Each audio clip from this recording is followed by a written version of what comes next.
اللهم صيبا نافعا اللهم صيب.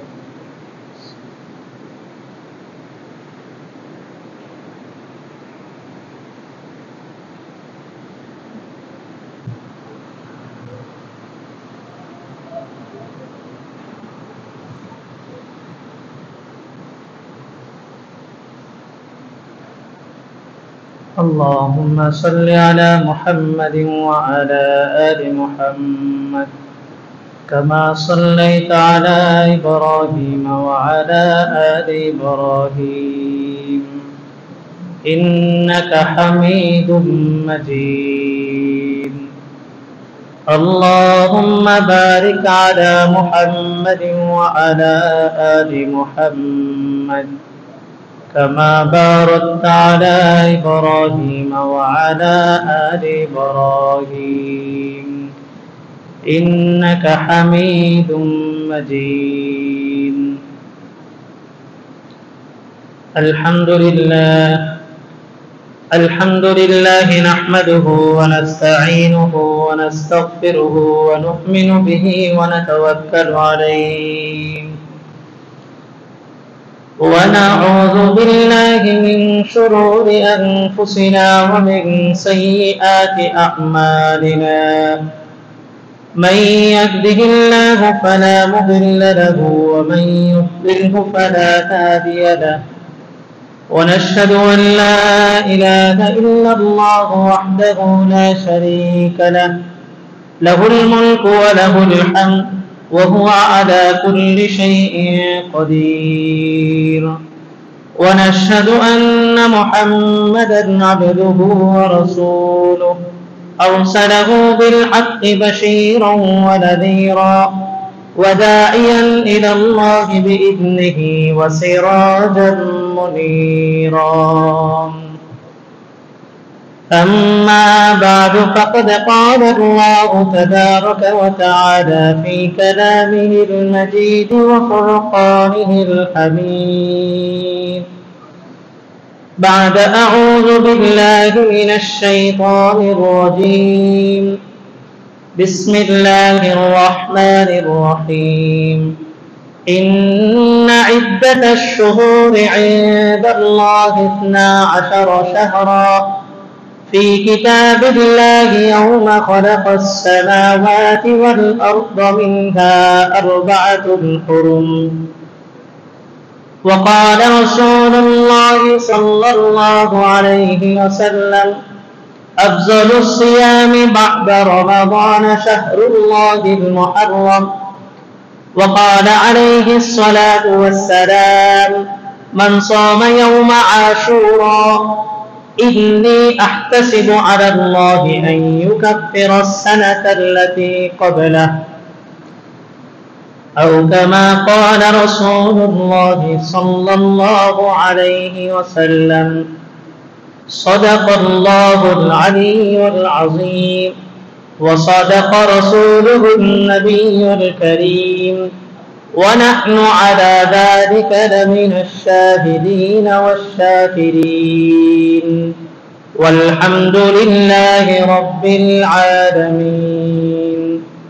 سبحانك لا علم لنا إلا ما علمتنا إنك أنت العليم الحكيم.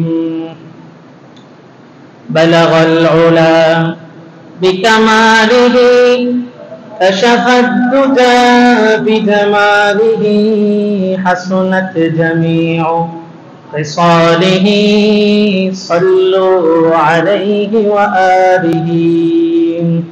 একবার দরুদ শরীফ পড়ি। اللهم صل على محمد وعلى آل محمد كما صليت على إبراهيم وعلى آل إبراهيم إنك حميد مجيد. اللهم بارك على محمد وعلى آل محمد كما باركت على إبراهيم وعلى آل إبراهيم إنك حميد مجيد. আল্লাহ তাআলার অসংখ্য অগণিত নিয়ামতের শুকরিয়া জ্ঞাপন করতেছি যে মহান রব্বুল আলামিন আজকের পবিত্র জুমার দিন এবং পবিত্র মাস মুহররম, যে মাসের নামই রাখা হয়েছে পবিত্র কইরা মুহররম, সম্মানিত মাস, সম্মানিত মাসের প্রথম সপ্তাহ প্রথম সম্মানিত দিনে এই বৃষ্টি বাদলের কঠিন পরীক্ষার মধ্যে আল্লাহ তাআলা আমাদেরকে মসজিদে আসার, বসার, কিছু কথা বলার, শোনার তৌফিক দান করছেন। এই জন্য কালিমাতুল শুকর আদায় করে আলহামদুলিল্লাহ। আল্লাহ তাআলা যেদিন পৃথিবী সৃষ্টি করছেন সেই দিন থেকে সময় মেনটেন করার জন্য চাঁদকে সৃষ্টি করছেন। এবং আল্লাহ তাআলা কোরআন শরীফের এক জায়গায় বলেন, খালাকাস সামাওয়াতি ওয়াল আরদা ফি সিত্তাতি আইয়াম, এই আসমান জমিন, আসমানের 7টা আসমান, জমিনের 7টা ভাগ জমিন, জান্নাত জাহান্নাম, গাছপালা, নদী নালা, সব কিছুকে আল্লাহ তাআলা 6 দিনে সৃষ্টি করছেন। প্রশ্ন আসতে পারে যে আল্লাহ কোন বললে ফায়াকুন, কোন বললেই হয়ে যায়, তাহলে আল্লাহ তাআলা এই সামান্য একটা পৃথিবী সৃষ্টি করতে কেন 6 দিন সময় নিলেন? মুফাসসিরিনে কেরাম বলেন যে আল্লাহ তাআলা 6 দিনই পৃথিবী সৃষ্টি করেন নাই, 2 দিন ভাগ ভাগ করে আসমান সৃষ্টি করছেন, জমিন সৃষ্টি করছেন, 2 দিন পাহাড় পর্বত নদী নালা এগুলো সৃষ্টি করছেন। এরপর 7ম দিন আল্লাহ তাআলা আরশে আজিমে সমাসীন হয়েছেন। আর রহমানু আলাল আরশি ইস্তাওয়া। আল্লাহ তাআলা 6 দিনে কেন করলেন? বলে যে মানব জাতিকে সমস্ত কাজ সময়ের সাথে মেনটেন করে কাজ করার একটা শিক্ষা দিয়েছেন আল্লাহ তাআলা। যে আমি তো চাইলে 1 সেকেন্ডের মধ্যে করতে পারতাম, কিন্তু আমি পৃথিবী নামক নিকৃষ্ট একটা জিনিসকে 6 দিন লাগে আমি সৃষ্টি করছি এই মানব জাতিকে শিক্ষা দেওয়ার জন্য যে কাজ সময়ের সাথে মেনটেন করে তরতিব করে করতে হয়, তাহলে কাজের মধ্যে বরকত হয়। আল্লাহ তাআলা পৃথিবী যেদিন সৃষ্টি করছেন সেদিন থেকেই গণনার জন্য, মানুষের গণনার সুবিধার্থে চাঁদকে আল্লাহ তাআলা 12টা ভাগে বিভক্ত করছেন। চাঁদ, আর এই 12টা চাঁদকে, একই চাঁদ 12 ভাবে তার রং প্রকাশ করে, এটাকে আল্লাহ তাআলা 12টা নাম দিয়েছেন। এই 12টা নাম 12টা মাস। এই 12টা মাসের মধ্যে আল্লাহ তাআলা সম্মানিত বানাইছেন 4টা মাসকে। আর 4টা মাসের মধ্যে একটা মাস এতটাই সম্মানিত যে আল্লাহ তাআলা এই নামটাই রেখে দিয়েছেন সম্মানিত, মুহররম মানে হচ্ছে সম্মানিত, এবং এটা আরবি বছরের প্রথম মাস। আমরা প্রথম আরবি বছরের প্রথম মাসের প্রথম জুমায় আলোচনার প্রথম ভাগে আমরা একত্রিত হয়েছি। বলে যে মুহররমের কতটা তাৎপর্য। রাসূল সাল্লাল্লাহু আলাইহি ওয়াসাল্লাম বলেন, আফজালুস সিয়ামি বাদা রমাদান শাহরুল্লাহিল মুহররম ওয়া আফজালুস সালাতি সালাতুল লাইল বাদা সালাতিল মাকতুবাহ। বিধানের মধ্যে সবচেয়ে কঠিন বিধান, গুরুত্বপূর্ণ বিধান হচ্ছে নামাজ এবং রোজা। রাসূল বলেন আল্লাহ তাআলার কাছে সবচেয়ে পছন্দনীয় রোজা রমজান মাস ছাড়া মুহররম মাসের রোজা। আল্লাহ তাআলার কাছে সবচেয়ে পছন্দনীয় রোজা রমজান মাস ছাড়া মুহররমের রোজা। এরপর বলেন নামাজ। রাসূল বলেন আফজালুস সালাত সালাতুল লাইল বাদা সালাতিল মাকতুবা।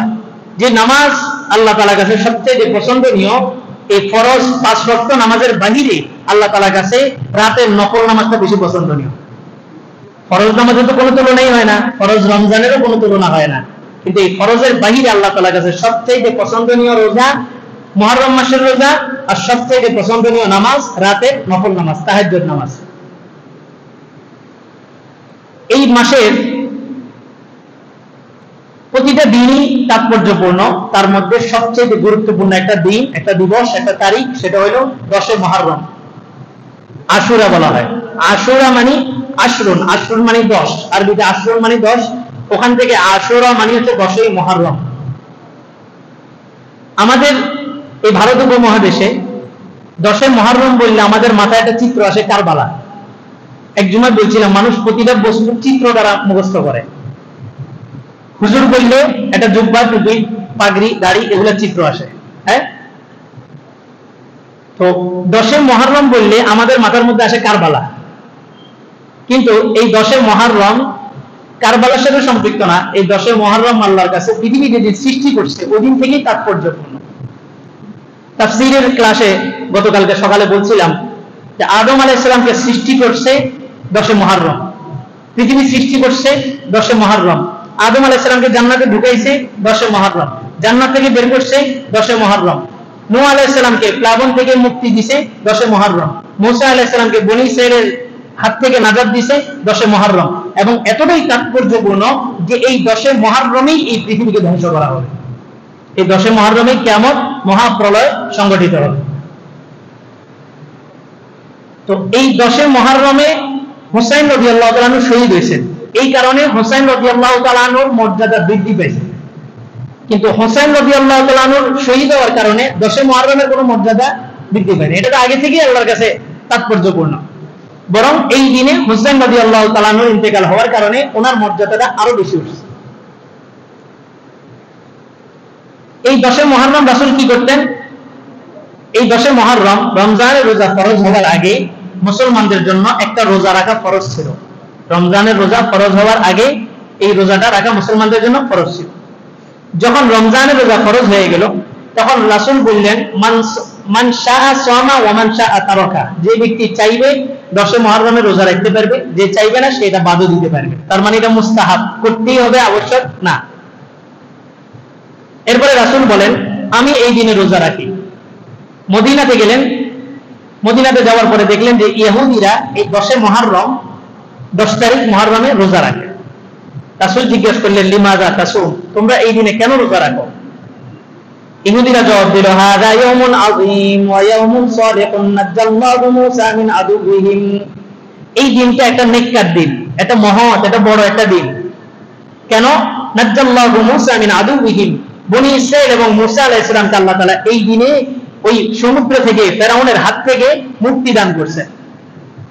রাসূল বললেন, তাই নাকি? বলে যে হ্যাঁ। তো রাসূল বললেন যে নাহনু আহাক্কু বিমূসা, মূসা তো আমার প্রকৃত ভাই, আর তোমরা যে মূসার অনুসরণ উম্মত দাবি করো, তোমরা আসলে প্রকৃত উম্মত না, মূসার প্রকৃত ভাই হচ্ছে আমি, তাহলে আমি এই রোজা রাখার বেশি হকদার। রাসূল সাহাবীদেরকে বললেন, মান সামা ইয়াউমা আশুরা ইন্নী আহতাসিবু আলা আল্লাহি আন ইউকাব্বিরা আস-সানাতা আল্লাতী ক্বাবলা। দেখেন ইসলামের মেজাজটা দেখেন।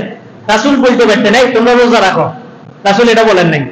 রাসূল একটা ফজিলত বললেন, মান সামা ইয়াউমা আশুরা, যে ব্যক্তি আশুরার দিন রোজা রাখবে, ইন্নী আহতাসিবু আলা আল্লাহ, আমি আল্লাহর কাছে আশাবাদী, আন ইউকাব্বিরা আস-সানাতা আল্লাতী ক্বাবলা, তার পিছনের 1 বছরের গুনাহ আল্লাহ তাআলা maaf করে দিবেন।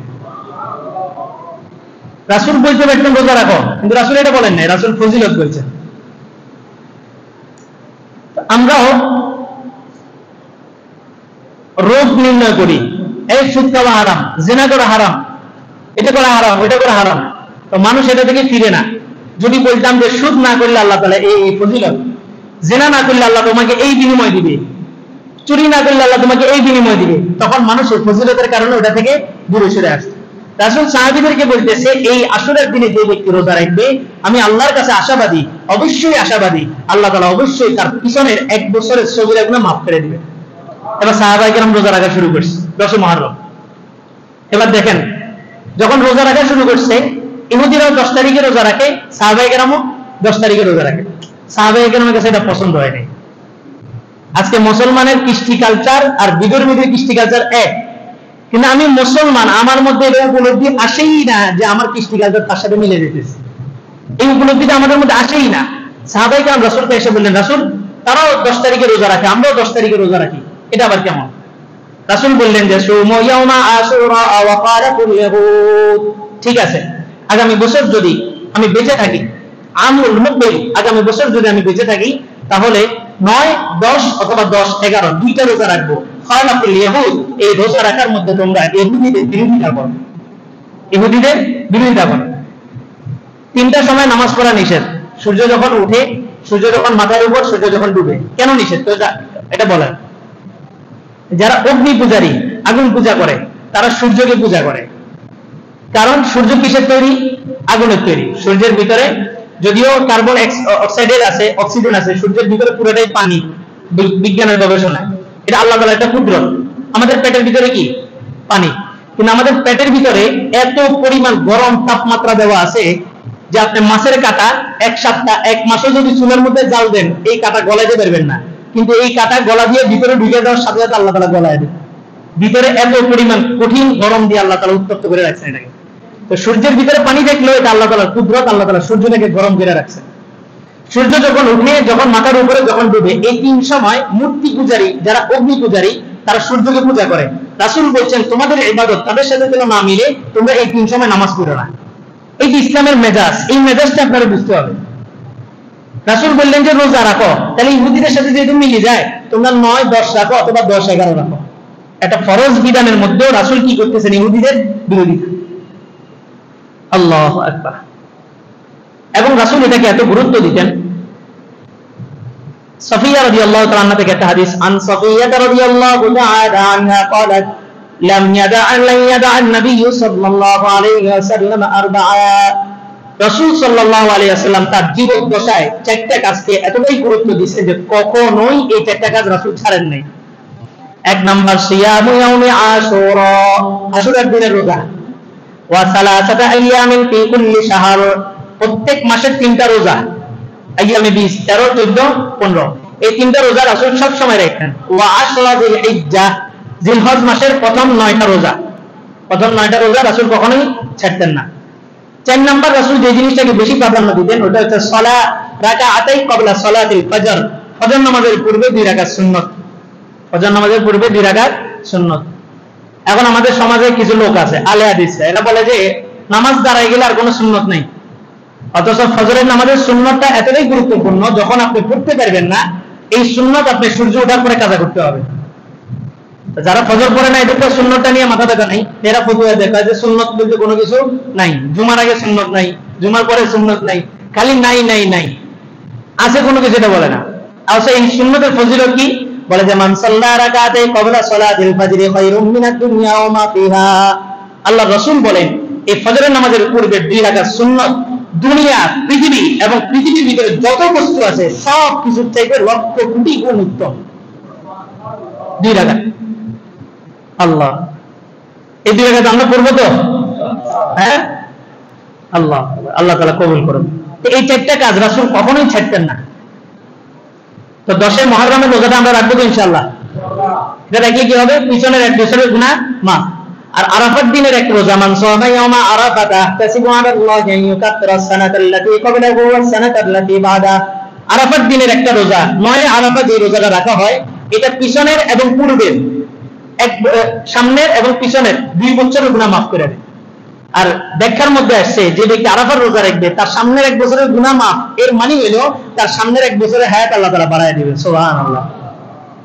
আর এই 10 তারিখ 10 মুহররম, 10 মুহররমের রোজাটা যদি কেউ রাখে, আশুরার রোজা, তার পিছনের 1 বছরের গুনাহ আল্লাহ মাফ করে দিবেন।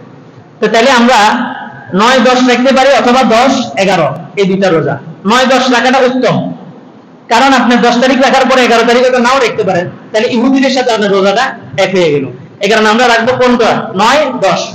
10 তারিখ সম্ভবত বুধবার পরে, আগামী বুধবার, এই বুধবারের পরের বুধবার 10 তারিখ বুধবার রাখবো, তাহলে মঙ্গলবার সব মিলে রাখবো। মঙ্গলবার 9 তারিখ, বুধবার 10 তারিখ, মঙ্গলবার বুধবার।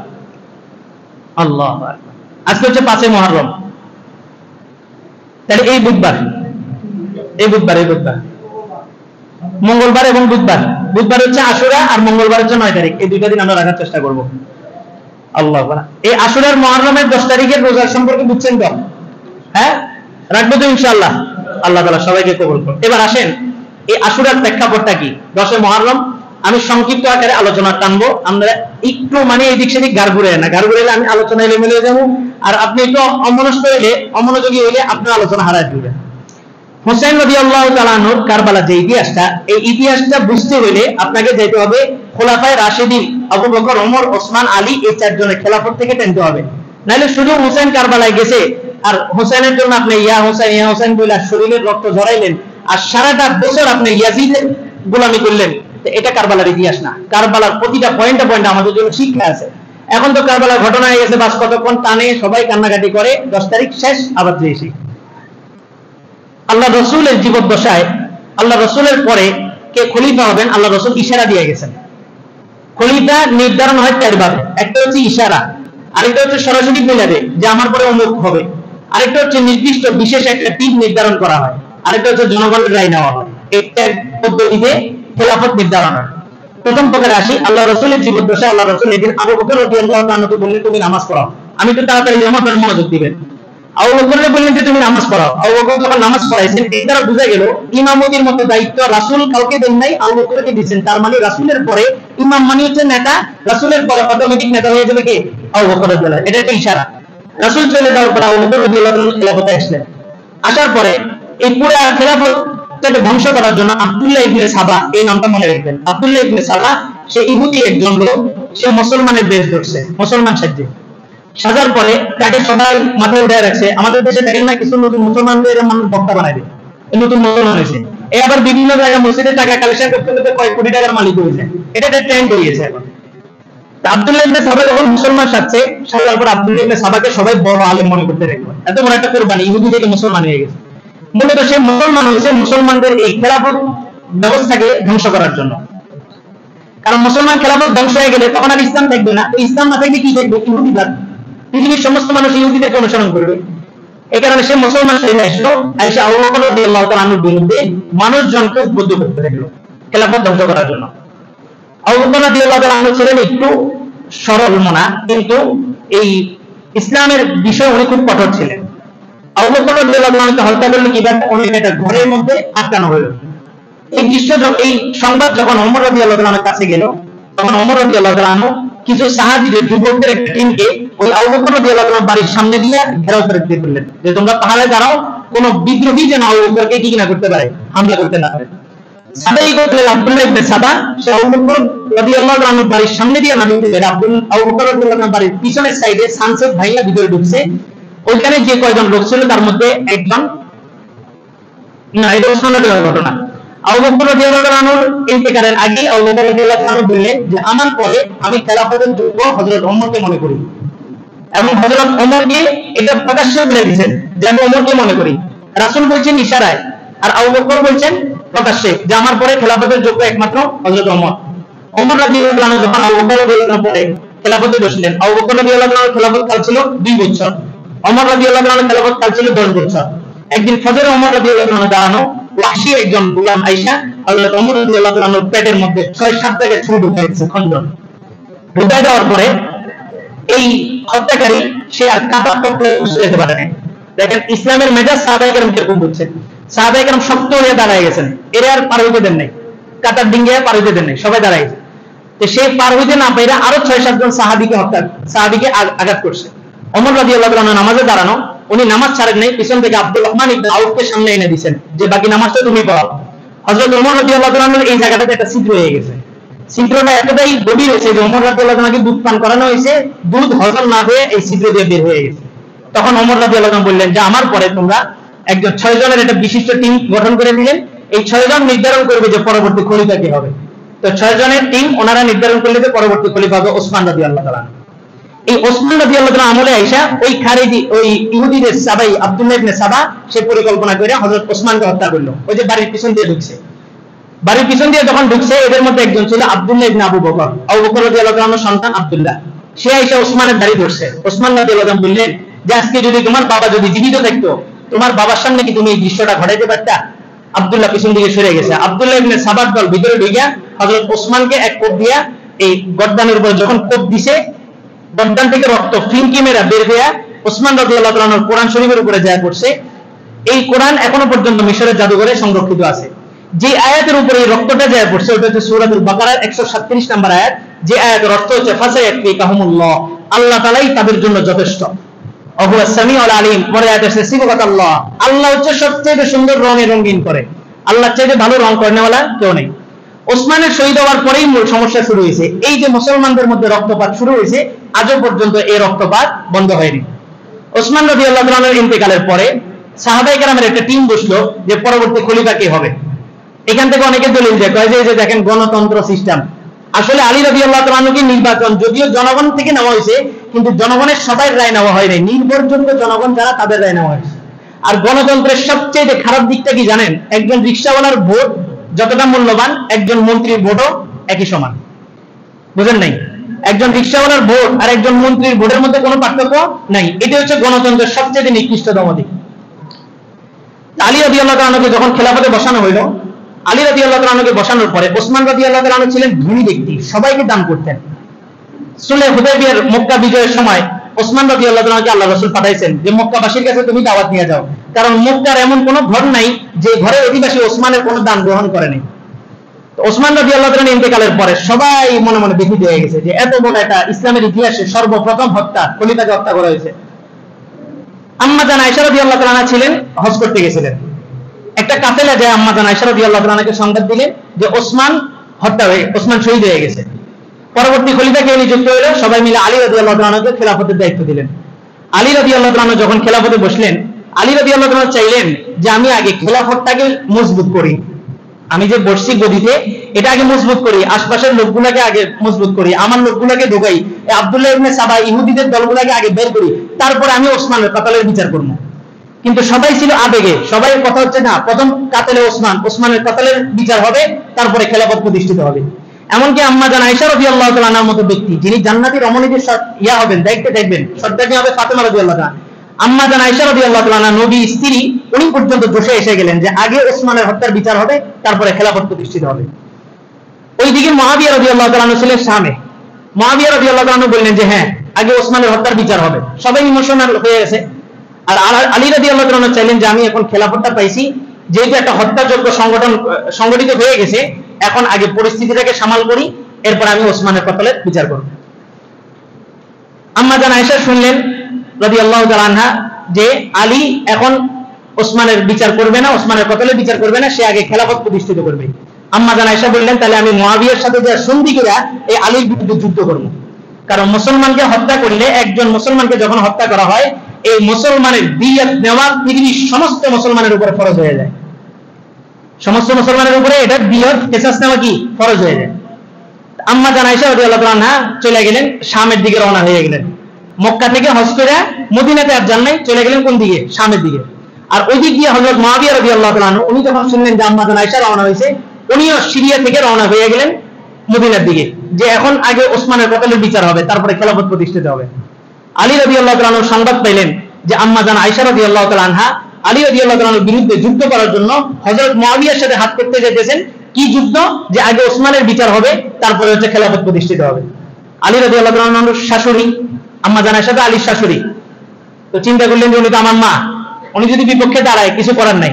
আলী রাদিয়াল্লাহু তাআলা আনহু ওনার টিম নিয়ে চলে গেলেন আম্মা জান আয়েশা রাদিয়াল্লাহু তাআলা আনহার রাস্তা আটকানোর জন্য, যে বুঝাবে ওনাকে যে দেখেন ওসমানের কতলের আমি বিচার করবো, তবে আমি খেলাফতটা আগে প্রতিষ্ঠিত হয়ে নি। তারপর সাক্ষাৎ হয়ে গেল বসরায়, আম্মা জান আয়েশা যেতেছেন শামের দিকে, আর আলী রাদিয়াল্লাহু তাআলা আনহু মদিনা থেকে রওনা হয়েছেন আম্মা জান আয়েশাকে আটকানোর জন্য। সাক্ষাৎ হয়ে গেল বসরায়।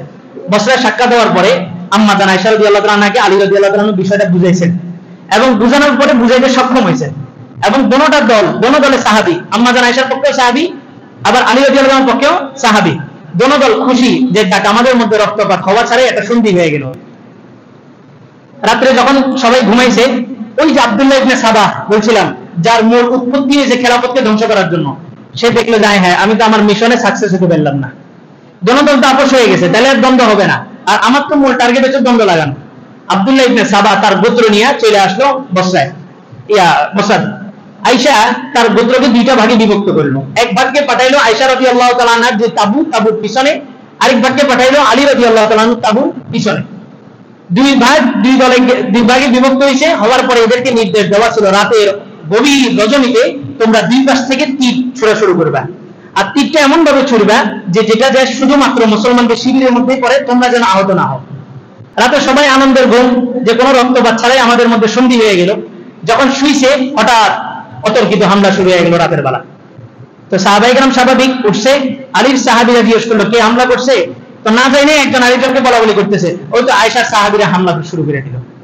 আর আয়েশা রাদিয়াল্লাহু তাআলা আনহার ঘুম ভাঙছে, সাহাবীদেরকে জিজ্ঞেস করলো কি হয়েছে, তো বলে যে আলীর সাহাবীরা আমাদের সাথে গাদ্দারি করছে, হামলা করে দিল। দোনো পক্ষের মাঝখানে যুদ্ধটা লাগাইছে কে? তৃতীয় পক্ষ। এখনো দেখবেন এই আলেম ওলামাদের মধ্যে যত দ্বন্দ্ব হয়, এই সব দ্বন্দ্বের মূল পিছনে চাবিকাঠি না রেখে তৃতীয় আরেক পক্ষ। আম্মা জান আয়েশা জোশের উপরে চলে আসলেন, আয়েশা বললেন যে তোমরা হামলা চালাও। বীরত্বের যুদ্ধ শুরু হয়ে গেল, রণাঙ্গন মুহূর্তের মধ্যে তরবারির ঝনঝনানি শুরু হয়ে গেল, রণাঙ্গন রক্তপাত শুরু হয়ে গেল, মুসলমানের হাতেই মুসলমান নিহত হওয়া শুরু হয়েছে। আর আব্দুল্লাহ ইবনে সাবাব দুই গোত্র তারা আস্তে করে সরে গেল। যুদ্ধ করতেছে কারা? মুসলমান। ইহুদিরা এখন আমাদের ভিতরে লাগাই দিয়েছে, এখন যুদ্ধ করতেছে আমরা, তারা কিন্তু দূর থেকে দেখতেছে। এরপরে আম্মা জান আয়েশা রাদিয়াল্লাহু তাআলা আনহা একটা উটের উপরে বসা ছিলেন। উটকে আরবিতে বলা হয় জামাল। আম্মা জান আয়েশা রাদিয়াল্লাহু তাআলা আনহার কাছে কাব ইবনে সাউর, যে বসরার কাজী ছিলেন, উনি যায় বললেন, আম্মা জান, এই যে যুদ্ধ হইতেছে, যুদ্ধের মাধ্যমে তো সাহাবায়ে কেরাম নিহত হইতেছে, সাহাবায়ে কেরাম মারা যাচ্ছে, অন্য কেউ তো না। আর যুদ্ধ চলাকালীন আলী রাদিয়াল্লাহু তাআলা আনহুর বিপক্ষে ছিলেন জুবাইর ইবনুল আওয়াম, যিনি আয়েশা রাদিয়াল্লাহু তাআলা আনহার দলে ছিলেন। এই জুবাইর ইবনুল আওয়াম এমন একজন সাহাবী যার ব্যাপারে রাসূল বলছেন 10 জন সাহাবীর মধ্যে একজন সাহাবী, আশারায়ে মুবাশশারা, যাদের ব্যাপারে জান্নাতের গ্যারান্টি দেওয়া আছে। জুবাইর ইবনে আওয়াম উনি যুদ্ধের ময়দানে যাইতেছেন, আর আলী রাদিয়াল্লাহু তাআলা আয়েশার পিছন দিয়ে জুবাইর রাদিয়াল্লাহু তাআলা হাত ধরছেন, ধরে বললেন, জুবাইর, তোমার কি মনে আছে একবার মদিনায় আমরা দুইজন হাঁটতেছিলাম, রাসূল আমাদের দুজনকে ডাক দিছে? তো বলে যে হ্যাঁ আমার মনে আছে। তো বলে যে রাসূল আমাদেরকে ডাক দিয়ে কি বলছিল? বলছে যে জুবাইর, তুমি আর আলী আজকে বন্ধুত্বের মধ্যে আসো, একদিন তুমি অন্যায়ভাবে আলীর বিপক্ষে যুদ্ধ করবা। যখন এই হাদিস জুবাইর ইবনে আওয়ামের সামনে আলী রাদিয়াল্লাহু তাআলা করলেন, জুবাইর ইবনে আওয়াম মাথায় হাত দিয়ে দিয়েছে, ইন্না লিল্লাহি, আমি কি করলাম? রাসূল তো ভবিষ্যৎবাণী করেই গেছে যে আমি অন্যায়ভাবে আলীর বিরুদ্ধে যুদ্ধ করব। তো বলে যে ঠিক আছে, তাহলে আমি যুদ্ধটা সংগঠিত হতে দিব না। জুবাইর ইবনে আওয়াম যাইতেছেন আম্মা জান আয়েশার কাছে যে যুদ্ধটা যেন বন্ধ করা হয়, এর ভিতরেই মুসলমানদের একজন ওই জুবাইর ইবনে আওয়ামকে আলী রাদিয়াল্লাহু তাআলার বিপক্ষ মনে করে হত্যা করে ফেলেছে। আর সে হত্যা করে ওই জুবাইর ইবনে আওয়ামের মাথা আলী রাদিয়াল্লাহু তাআলার কাছে আনছে, মনে করছে আলী রাদিয়াল্লাহু তাআলা তাকে পুরস্কৃত করবে। তো আলী রাদিয়াল্লাহু তাআলা বদদুয়া করে বললেন, না, তুমি কখনোই জান্নাতি হতে পারো না, তোমার ব্যাপারে আমি বদদুয়া করলাম, তুমি অবশ্যই তোমার ঠিকানা তুমি জাহান্নামে বানায় নিছো। আর বাস্তবে তাই হলো, এর কিছুক্ষণ পরে ওই সাহাবী তরবারি নিজের পেটের মধ্যে ঢুকায় দিয়ে আত্মহত্যা করছে। আর আত্মহত্যাকারীর ঠিকানা কোথায়? জাহান্নাম। ওদিক দিয়ে কাব ইবনে সাউর আম্মা জান আয়েশা রাদিয়াল্লাহু তাআলার কাছে যায় বললেন, আম্মা জান, যুদ্ধ তো চলতেছে, দেখতেছেন মুসলমানদের ভিতরে ওই যে ইহুদিরা দাঁড়ায় আছে। আম্মা জান আয়েশা দূরে থেকে উঠে দেখলেন যে আসলেই তো ইহুদিদের দুইটা গ্রুপ দুই পাশে দাঁড়ায় আছে, মাঝখানে তো আমার নবী সাহাবীরা হত্যা হইতেছে। আম্মা জান আয়েশা কাব ইবনে সাউরকে বললেন, তুমি দ্রুত যুদ্ধের ময়দানে ঢুকো, দুইটা জোরে একটা হাঁক দাও যে যুদ্ধ বন্ধ করার জন্য। কাব ইবনে সাউর যখনই দৌড় দিছে যুদ্ধ বন্ধ করার জন্য, এমন সময় আব্দুল্লাহ ইবনে সাবার গোত্রের একজন দেখলো কাব ইবনে সাউর যাইতেছে যুদ্ধ বন্ধ করার জন্য, দূর থেকে তীর মেরে তাকে নিহত করে ফেলেছে। যুদ্ধ কিন্তু চলতেছে সাহাবীদের ভিতরে। তো যখন যুদ্ধ কোনোভাবেই বন্ধ হইতেছিল না, আম্মা জান আয়েশা রাদিয়াল্লাহু তাআলা উটের উপরে বসা ছিলেন। আর তৎকালীন সময়ের নিয়ম ছিল, যুদ্ধের সেনাপতি যতক্ষণ পর্যন্ত উটের উপরে থাকবেন ততক্ষণ পর্যন্ত যুদ্ধ পরিচালিত হতে থাকবে, আর উট বসে গেলে যুদ্ধ বন্ধ হয়ে যাবে। আম্মা জান আয়েশা উটের ইয়ার ভিতরে খুঁট দিয়ে বল্লম দিয়ে সজোরে আঘাত করলেন, উটটা বসে পড়লো। উট বসে পড়ার সাথে সাথে যুদ্ধটা বন্ধ হয়ে গেছে। এই উটের নাম কি বলছিলাম? জামাল। উটকে আরবিতে কি বলে? জামাল। এই কারণে এই যুদ্ধের নাম হচ্ছে জাঙ্গে জামাল। সমাধান হয়ে গেল, সাহাবায়ে কেরাম আপসের মধ্যে মিটমাট করে নিলেন। এরপর আম্মা জান আয়েশা রাদিয়াল্লাহু তাআলা চলে গেলেন মদিনাতে। এদিক দিয়ে মুআবিয়া রাদিয়াল্লাহু তাআলা কিন্তু রওনা হয়েছেন আলীর বিরুদ্ধে যুদ্ধ করার জন্য। তো আলী রাদিয়াল্লাহু তাআলা এই যুদ্ধ শেষ করে মুআবিয়া রাদিয়াল্লাহু তাআলার সাক্ষাতের দিকে যাইতেছেন। ওখানে যখন গেছেন, যাওয়ার পরে মুআবিয়া রাদিয়াল্লাহু তাআলা ওখানে আলোচনা করছেন জঙ্গে সিফিন, ওটাকে জঙ্গে সিফিন বলে। যুদ্ধ শুরু হইল, 4 মাস যাবত যুদ্ধ চলছে। এই যুদ্ধের মধ্যে 70,000 সাহাবী নিহত হয়েছে। 70,000 সাহাবী, দুই যুদ্ধ মিলে 90,000 সাহাবী। তার মানে জঙ্গে জামালে 20,000 আর জঙ্গে সিফিনের মধ্যে 70,000 সাহাবী নিহত হয়েছে, শুধুমাত্র ভুল বুঝাবুঝি। মূল দ্বন্দ্বটা কি? আগে কি ওসমানের বিচার হবে নাকি খেলাফত প্রতিষ্ঠিত হবে? এই একটা বিচারের জন্য কত হাজার সাহাবী শহীদ হলেন? 90,000 সাহাবী শহীদ হয়ে গেলেন। এরপরে আমর ইবনুল আস, মুআবিয়া রাদিয়াল্লাহু তাআলার পক্ষ থেকে আমর ইবনুল আস, আলী রাদিয়াল্লাহু তাআলার পক্ষ থেকে আবু মুসা আল আশআরী। আমরা আকীদাগত দিক থেকে আবু মুসা আল আশআরীকে অনুসরণ করি। আমাদেরকে অনেকে যদিও ওয়াহাবি বলে, আসলে ওয়াহাবি না, আমরা আকীদাগত দিক থেকে আবু মুসা আল আশআরী রাদিয়াল্লাহু তাআলাকে অনুসরণ করি। আলী রাদিয়াল্লাহু তাআলার পক্ষ থেকে ছিল আবু মুসা আল আশআরী, আর মুআবিয়া রাদিয়াল্লাহু তাআলার পক্ষ থেকে ছিল আমর ইবনুল আস। এই দুইজন সন্ধি করবে। দুইজন যখন সন্ধি করতে গেল, সন্ধি চুক্তি সবকিছু বাস্তবায়ন হয়ে গেল। আলী রাদিয়াল্লাহু তাআলার কাছে প্রস্তাব আসলো যে মুআবিয়া রাদিয়াল্লাহু তাআলা এখন আর যুদ্ধ চালাতে চাইতেছে না। আর কোন সময় প্রস্তাবটা আসছে? যখন মুআবিয়া রাদিয়াল্লাহু তাআলা যুদ্ধে একদম পরাজিত হওয়ার সময়। প্রথম আলী বলছে যে যুদ্ধে যাইয়েন না, আমরা আগে খেলাফতটা প্রতিষ্ঠিত হই। আর মুআবিয়া বললেন যে না, আগে যুদ্ধে যাব, যুদ্ধে যে আমরা ওসমানের কাতালের বিচার করব। তা আলী রাদিয়াল্লাহু তাআলা যখন যুদ্ধে নামলেন, তখন যুদ্ধে নামার পরে হযরত আম্মার রাদিয়াল্লাহু তাআলা আনহু ছিলেন আলী রাদিয়াল্লাহু তাআলা আনহুর দলে এই জঙ্গে সিফিনের মধ্যে। এই আম্মার রাদিয়াল্লাহু তাআলা আনহুকে ছোটবেলায় রাসূল ভবিষ্যৎবাণী করছেন, আম্মার তুমি তো মাশাআল্লাহ খুব ইসলামের কাজ করতেছো, তবে দুঃখ তাকতুলুকাল ফিআতুল বাগিয়াহ, তোমাকে বিদ্রোহীরা হত্যা করবে। আম্মার রাদিয়াল্লাহু তাআলার ব্যাপারে আল্লাহ রাসূলের ভবিষ্যৎ, তোমাকে কারা হত্যা করবে? বিদ্রোহীরা হত্যা করবে। আর আম্মার রাদিয়াল্লাহু তাআলা কার দলে ছিলেন? আলী রাদিয়াল্লাহু তাআলার দলে। তো আম্মার রাদিয়াল্লাহু তাআলা যখন শহীদ হয়ে গেলেন, তখন মুআবিয়া রাদিয়াল্লাহু তাআলার দলের সাহাবীরা চিন্তা করলেন, আরে আম্মারের ব্যাপারে রাসূল ভবিষ্যৎবাণী দিয়েছিলেন আম্মারকে বিদ্রোহীরা হত্যা করবে, আজকে তো আম্মারকে আমরা হত্যা করছি, তার মানে কি আমরা বিদ্রোহী? সাথে সাথে যুদ্ধ বন্ধ হয়ে গেল, যুদ্ধ বন্ধ হয়ে সন্ধিপত্র হয়ে গেল, চুক্তি হয়ে গেল। বাস হযরত মুআবিয়া রাদিয়াল্লাহু তাআলা মুআবিয়ার অঞ্চলে চলে গেলেন, আলী রাদিয়াল্লাহু তাআলা মদিনায় চলে আসলেন। সাবাই গোত্রের আব্দুল্লাহ ইবনে সাবা সে যখন দেখলো যে এখানেও সফল হইল না, সে তখন প্ল্যান করলো একই রাত্রে হযরত আমির মুআবিয়া এবং আলী, আমর ইবনুল আস এবং মুসা আল আশারি, এই চারজনকে হত্যা করা হবে একই রাত্রে হামলা চালানো হইল। 4 জনের মধ্যে 3 জনকে শহীদ করে ফেলাইলো। হযরত মুআবিয়া রাদিয়াল্লাহু তাআলা সামান্য আঘাত পেয়েছেন, কিন্তু শহীদ হন নাই। আলী রাদিয়াল্লাহু তাআলাকে যে রাতে ঘাড়ের মধ্যে কোপ দেওয়া হয়েছে, এরপরে 2 দিন পরে আলী রাদিয়াল্লাহু তাআলা শহীদ হয়েছেন। ওই দিনটা ছিল 17 রমজান, যেটা বদর দিবস বলা হয় ঐতিহাসিক। আলী রাদিয়াল্লাহু তাআলা নিহত হলেন। হওয়ার পরে হাসান রাদিয়াল্লাহু তাআলা আলী রাদিয়াল্লাহু তাআলার সন্তান হিসেবে গদিতে বসলেন এবং হাসান রাদিয়াল্লাহু তাআলা খেলাফতের যোগ্য ছিলেন। তা আলী রাদিয়াল্লাহু তাআলা পরবর্তীতে হাসান রাদিয়াল্লাহু তাআলা খেলাফতে বসলেন।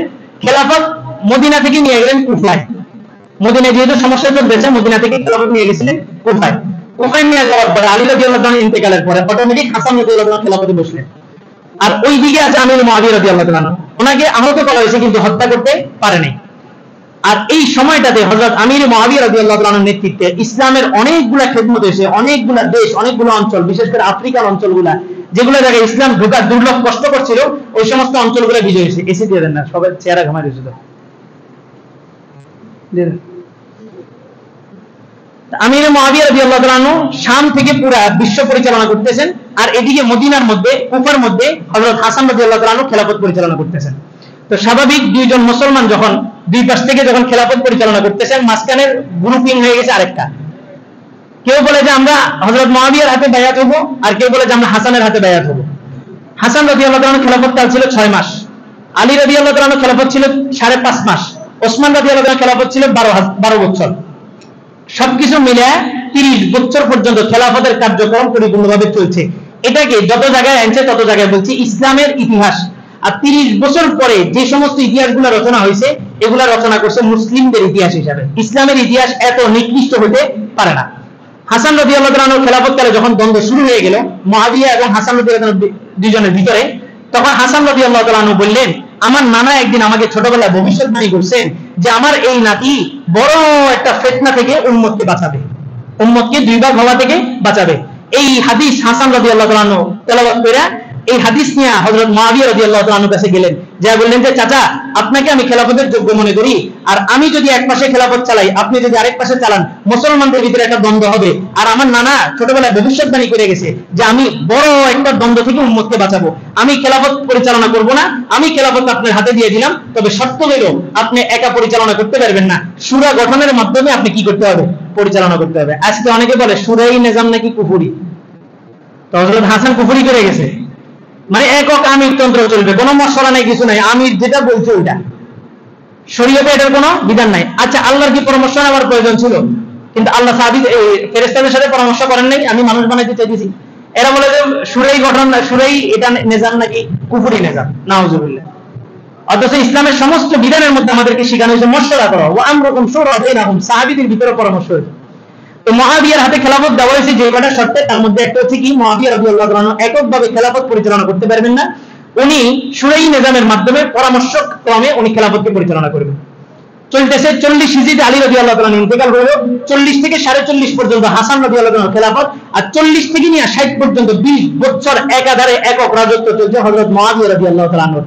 এবং উনি অনেক বিচক্ষণ লোক ছিলেন। তৎকালীন বিশ্বে মুসলমানদের অনেকগুলা দেশ বিজয় হয়েছে, মুসলমানদের আয়ত্তে চলে আসছে। ঘটনা ঘটলো কোথায়? ঘটনা ঘটলো 60 হিজরিতে, যখন আমির মুআবিয়া রাদিয়াল্লাহু তাআলা ইন্তেকাল হয়ে গেল। আমির মুআবিয়ার ইন্তেকালের আগে উনি যখন বুঝছেন যে ওনার ইন্তেকাল হবে, উনি ওনার ছেলে ইয়াজিদকে চাইলেন যে ক্ষমতায় বসাবেন। এবং ইয়াজিদ যোগ্য ছিল, ইয়াজিদের ভিতরে যে এত খারাপ সঙ্গী আছে, আর এত খারাপ কিছু আছে, এটা তখন পর্যন্ত প্রকাশ পায় নাই। ইয়াজিদ বাপ যেহেতু বিচক্ষণ, ইয়াজিদও বিচক্ষণ ছিল খেলাফতের জন্য। ইয়াজিদকে ওইদিকে মুআবিয়া রাদিয়াল্লাহু তাআলা ইয়াজিদের হাতে খেলাফত দিয়ে দিলেন। খেলাফত যখন ইয়াজিদের হাতে চলে গেল, তখন হোসেন রাদিয়াল্লাহু তাআলা মক্কায়। উনি চিন্তা করলেন যে বাপের ছেলেই বাপ হয়, পীরের ছেলেই পীর হয়, মুহতামিমের ছেলে মুহতামিম হয়, এই প্রথা কিয়ামত পর্যন্ত যেন বন্ধ হয়ে যায়। এই কারণে হোসেন রাদিয়াল্লাহু তাআলা বললেন যে ইয়াজিদের খেলাফত আমি মানি না, ইয়াজিদ যোগ্য, কিন্তু ইয়াজিদের চাইতে বড় বড় সাহাবী তখন জীবিত, আল্লাহ ওয়ালা সাহাবী জীবিত। আব্দুল্লাহ ইবনে আব্বাস রাইসুল মুহাদ্দিসিন, এই আব্দুল্লাহ ইবনে আব্বাসও জীবিত, আব্দুল্লাহ ইবনে ওমরও জীবিত, আব্দুল্লাহ ইবনে আবু বকরও জীবিত, হুসাইনের মতো সাহাবীও জীবিত। এনারা জীবিত থাকতে ইয়াজিদ খেলাফত পায় কিভাবে? এবার দ্বন্দ্ব শুরু হলো। ইয়াজিদের শাসন আমলে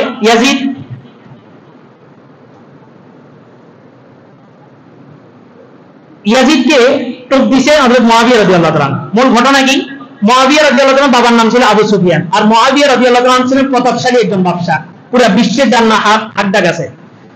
আর ইয়াজিদের মা ছিল হচ্ছে ইয়াজিদ বিনতে আসমা, ইয়াজিদের বাপের কোনো পরিচয় ছিল না, না থাকার কারণে মুআবিয়া রাদিয়াল্লাহু তাআলা ইয়াজিদকে একটা টোপ দিলেন যে তুমি আমার ছেলে থাকবা, তবে শর্ত হলো আমার আন্ডারে কি করতে হবে? কাজ করতে হবে। তো ইয়াজিদকে মুআবিয়া রাদিয়াল্লাহু তাআলা ভাই বানায় নিলেন। তাহলে এবার ইয়াজিদের এখন পাওয়ার বাড়ি গেছে না, আমি এমন একজনের ভাই যার বাপের নাম হচ্ছে আবু সুফিয়ান, বংশ পরিচয় হলো। ইয়াজিদের তো বাপের কোনো পরিচয় ছিল না, কিন্তু মুআবিয়ার ভাই হওয়ার কারণে এখন তার একটা পিতৃ পরিচয় হয়েছে এবং গর্বের একটা পরিচয়। তো ইয়াজিদকে গভর্নর বানানো হলো সিরিয়া, শাম। ইয়াজিদ সেখান থেকে হযরত মুআবিয়া রাদিয়াল্লাহু তাআলা আনহুর ইয়ার উপরে বায়াত গ্রহণ করা শুরু করলেন। আর এদিক দিয়ে কুফায় মক্কাতে বসবাস করতেছিলেন হযরত হোসেন রাদিয়াল্লাহু তাআলা আনহু। হোসেন রাদিয়াল্লাহু তাআলা এটা চাইতেছিলেন না যে লোক ইয়াজিদের হাতে বায়াত হোক। হোসেন রাদিয়াল্লাহু তাআলা আনহুর কাছে কুফাবাসী থেকে প্রায় ৮০,০০০-এর মতো, মতান্তরে ১,০০,০০০ বা ৬০,০০০ অনেক চিঠি গেছে যে আপনি কুফায় চলে আসেন, কুফায় আমরা ইয়াজিদকে মানতে চাইতেছি না, আমরা আপনার হাতেই বায়াত হব। হোসেন রাদিয়াল্লাহু আনহু চিন্তা করতেছিলেন আসলে কি কুফায় যাব কি যাব না, এই কুফায় তো তারা আমার বাবাকে হত্যা করছে, আলী রাদিয়াল্লাহু তাআলা আনহু হত্যা তো হয়েছে কুফাতে, তো যাবেন কি যাবেন না চিন্তা করতেছিলেন। এর ভিতরে মদিনার ভিতরে আবহাওয়া গরম হয়ে উঠলো, মদিনার ভিতরে বায়াত গ্রহণ করা শুরু হলে যে ইয়াজিদের হাতের উপরে বায়াত দিতে হবে। হোসেন রাদিয়াল্লাহু তাআলা আনহু সহ এবং বড় বড় সাহাবীরা বায়াত গ্রহণ করতে অস্বীকার করলেন। তখন যখন মদিনার পক্ষ থেকে, মদিনার প্রশাসনের পক্ষ থেকে যখন চাপ সৃষ্টি করা হলো, হোসেন রাদিয়াল্লাহু তাআলা আনহু সিদ্ধান্ত নিলেন যে কুফা থেকে যেহেতু এত বারবার চিঠি পাঠাইতেছে, আমি কুফায় চলে যাই। তো হোসেন রাদিয়াল্লাহু তাআলা যখন যাইতেছিলেন, আব্দুল্লাহ ইবনে আব্বাস এবং আব্দুল্লাহ ইবনে ওমর ওনারা আসছেন যে হোসেনের হাত ধরে বলছে আপনি আল্লাহর ওয়াস্তে আপনি কুফায় যায়েন না, কুফায় যায়েন না, এই কুফাবাসীরাই আপনার বাবাকে হত্যা করছে, আপনি কুফায় যায়েন না। তো বলছে ঠিক আছে কুফায় যাব না, আমি আপাতত মদিনায় যাই, মক্কায় যাই, মক্কায় যাই, সেখান থেকে যদি আমি অবস্থা ভালো মনে করি কুফায় যাবো। লম্বা ঘটনা আছে এখানে, আমি সংক্ষেপ করতেছি। উনি মক্কায় গেলেন, যাওয়ার পরে ওনার চাচাতো ভাই মুসলিম ইবনে আকিল তাকে পাঠাইলেন যে কুফাবাসীরা যে এভাবে চিঠি লিখতেছে, আসলে কি কুফাবাসী কি আমার ভক্ত, আমি সেখানে গেলে কি নিরাপদ, তুমি একটু যায় ওখানে যায় সংবাদটা আমাকে একটু পাঠাও। মুসলিম ইবনে আকিল কুফায় গেলেন, যাওয়ার পরে বললেন যে আমি হোসেনের পক্ষ থেকে আসছি, হোসেনের হাতে কারা কারা বায়াত হতে যাও। একদিনে ৪,০০০ লোক মুসলিম ইবনে আকিলের হাতে বায়াত হয়ে গেছে। একদিনে যদি ৪,০০০ লোক বায়াত হয়, তার মানে আরো কিছুদিন থাকলে কুফাবাসী সবাই বায়াত হয়ে যাবে। অবস্থা অনুকূলে দেখা মুসলিম ইবনে আকিল হযরত হোসেনের বরাবর চিঠি লিখলেন যে আপনি দ্রুত চলে আসেন, কুফাবাসীরা আপনার অপেক্ষায় আছে। মুসলিম ইবনে আকিল চিঠি পাঠিয়ে দিলেন, আর এদিকে ইয়াজিদের গভর্নর শিমার সে আইসা মুসলিম ইবনে আকিলকে ধরে নিয়ে যায়, গভর্নরের ছাদের উপরে উঠে ছাদ থেকে ফালাই দিয়ে তাকে হত্যা করছে। এবং উনি যখন ছাদ থেকে পড়ে গেছেন, প্রাণ যাইতেছে এমন অবস্থায় একজনকে ডাক দিয়ে বলছেন যে রাসূলের নাতিকে তো চিঠি পাঠিয়ে দিয়েছি, রাসূলের নাতি তো চলে আসতেছে, আপনি যদি পারেন অনুগ্রহ করে হোসেনকে আবার চিঠি পাঠিয়ে দেন, উনি যেন কুফায় না আসে। কিন্তু চিঠি পাওয়ার সাথে সাথে হোসেন রাদিয়াল্লাহু তাআলা আনহু ওনার পরিবারের ৭২ জন সদস্য নিয়ে উনি রওনা হয়ে গেছেন। ওনার ইচ্ছা যে ওখানে আমি খেলাফত প্রতিষ্ঠিত করবো, তাহলে আমার পরিবার এখানে থাকবে কেন, উনি পুরো পরিবার সহ রওনা হয়ে গেছেন, বাচ্চা মহিলা সব নিয়ে। কুফার প্রান্তরে যাওয়ার পথেই আব্দুল্লাহ ইবনে ইয়াজিদের বাহিনী, আব্দুল্লাহ ইবনে ইয়াজিদ এবং সীমা আরো কয়েকজন সহ ওনাকে এই কারবালার প্রান্তরে আটকাইলেন যে আপনি ওদিক পর্যন্ত যেতে পারবেন না। হোসেন রাদিয়াল্লাহু তাআলা আনহু পুরো পরিবার নিয়ে আসেন, আর হোসেন রাদিয়াল্লাহু তাআলা আনহু সবচেয়ে বড় বল ছিল যে আমি নবীর নাতি, আমার উপরে কেউ হাত উঠানোর সাহস পাবে না। কিন্তু এই কারবালার এই কুফাবাসীরা যত বড় গাদ্দারি করবে এটা তো হোসেনের কল্পনাও ছিল না। হোসেন রাদিয়াল্লাহু তাআলা আনহু যখন আটকাইলেন, হোসেন রাদিয়াল্লাহু তাআলা আনহু বললেন যে ঠিক আছে আমাকে একদিনের সময় দাও। ওই দিনটা ছিল ৯ মুহররম। ৯ মুহররম সূর্য ডোবার পরে রাতের গভীর রজনীতে হোসেন রাদিয়াল্লাহু তাআলা ৭২ জন কাফেলা সবাইকে ডাকলেন, সাহাবীদেরকে ডাকলেন, ডাইকা বললেন যে দেখো এরা মূলত আমাকে চাইতেছে, তোমাদের সাথে কোনো দ্বন্দ্ব নাই, তোমরা চাইলে চলে যেতে পারো। তারা বলছে না, আপনার সাথে আসছি, আর এখান থেকে যাওয়াটা আমাদের জন্য গাদ্দারি। জীবন কোরবান দিয়ে হযরত হোসেনের সাথে রয়ে গেছেন, অথচ বিপক্ষ টিমে যুদ্ধ করার জন্য ৬,০০০ ঘোড়সওয়ার প্রস্তুত আছে। এরকম ইতিহাস ঘটাইছে দেখে তো আজকে ইসলাম আমাদের পর্যন্ত আসছে। ইসলাম জিন্দা হতা হয় হর কারবালা কে বাদ, প্রত্যেকটা কারবালার পরে ইসলাম জিন্দা হয়। আর আজকে এখানে এখন আপনারা বলবেন ঠিকঠাক হওয়ার সুযোগ দিন না কেন, আমি এগুলো বিশ্বাসই করি না।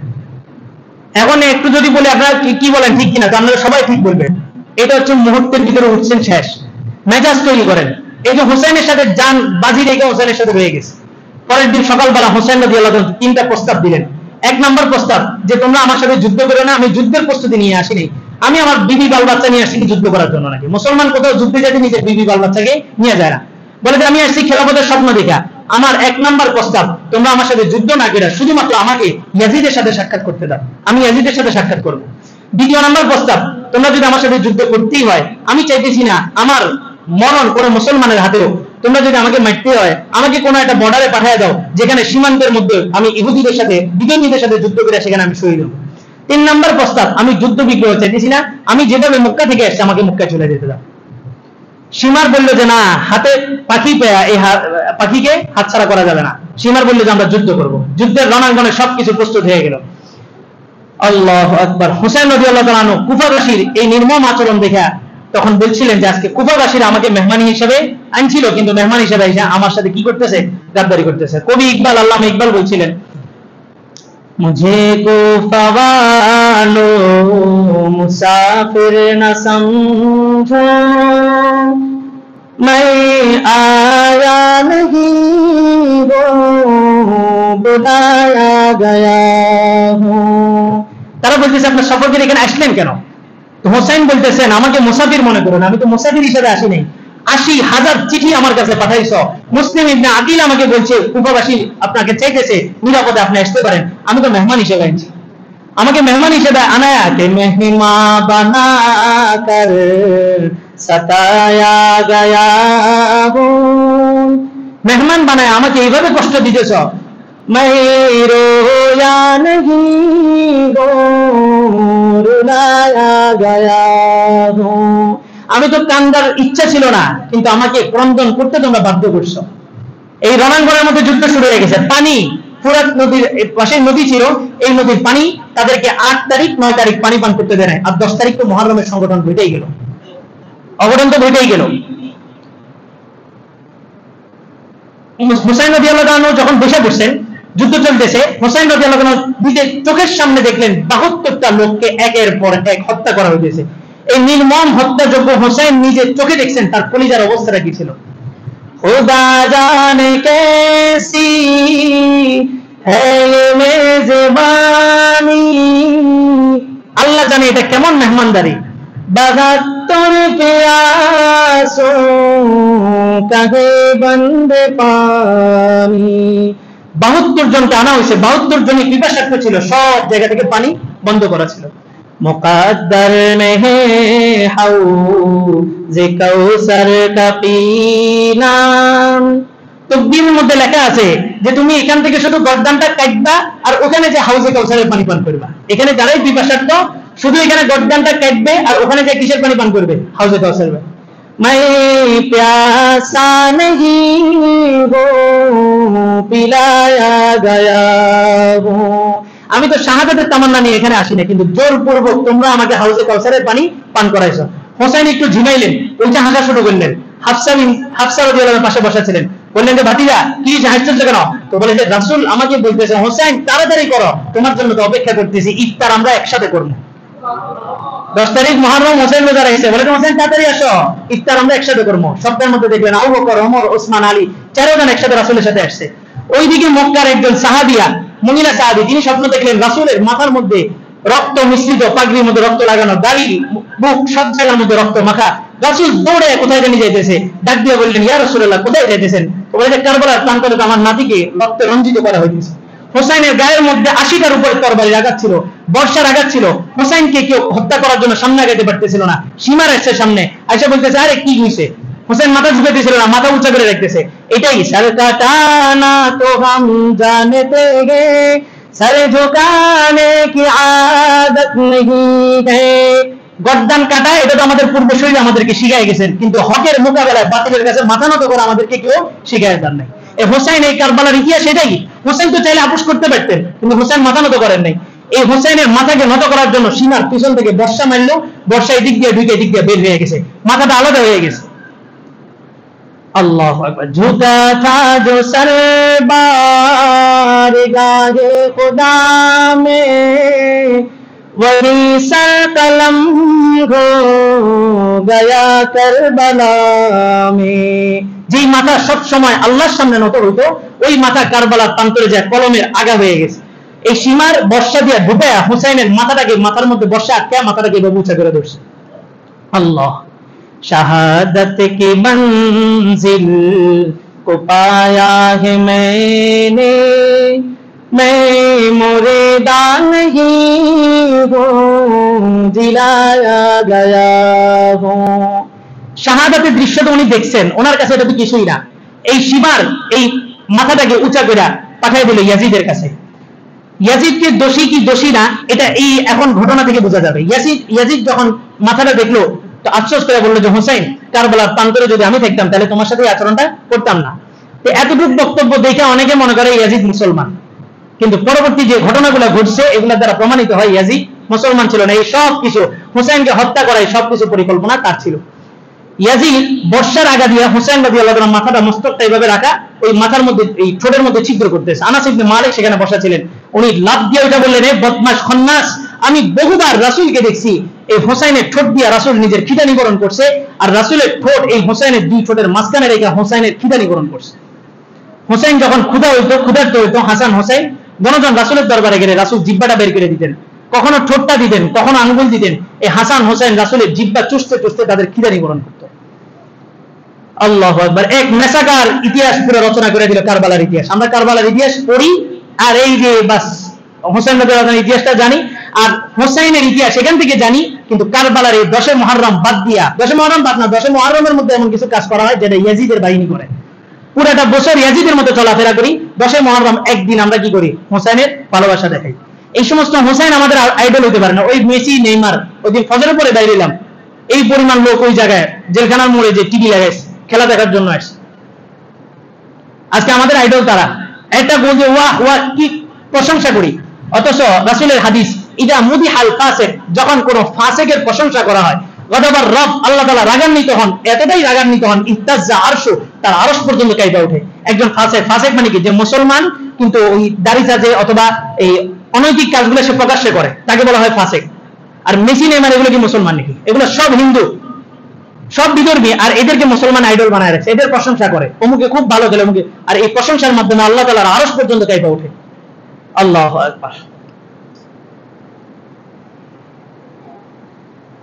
মুহররমের আলোচনা গেছে আমাদের, শুরুতে আলোচনা হয়েছিল যে মুহররমের 10 তারিখ আমরা একটা দুইটা রোজা রাখবো, 9, 10 অথবা 10, 11।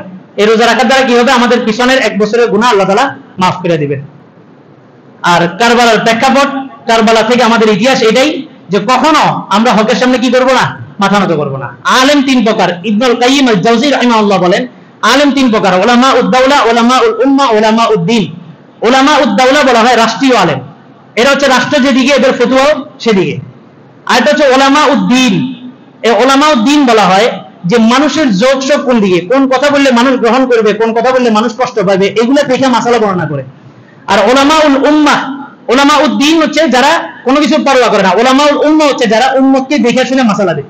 উলামা উদ-দ্বীন হচ্ছে যে দ্বীনের প্রকৃত মাসালা বলবে, কার মনে কষ্ট গেল, কার কি আসলো, কার কি আসে গেল, এগুলা কোনো কিছু পরোয়া নাই। আর হাদিস ওই কিতাবের মধ্যেই আসছে যে মানুষের জন্য অনুসরণীয় হচ্ছে উলামা উদ-দ্বীন, দ্বীনের উলামায়ে কেরাম, যারা দ্বীনের মাসলা মাসাইল বর্ণনা করবে, কোনো কিছুর পরোয়া করবে না, কে কষ্ট পাইলো, কে নারাজ হলো, কে কি বললো না বললো। এই যে মুহররমের আলোচনা, এখন মুহররমের কয়েক মাস 12 চন্দ্রের আলোচনা করবেন। হুজুরে কিসের আলোচনা করবে? 12 চন্দ্রের আলোচনা। ওই 12 চন্দ্রের আলোচনা কেন?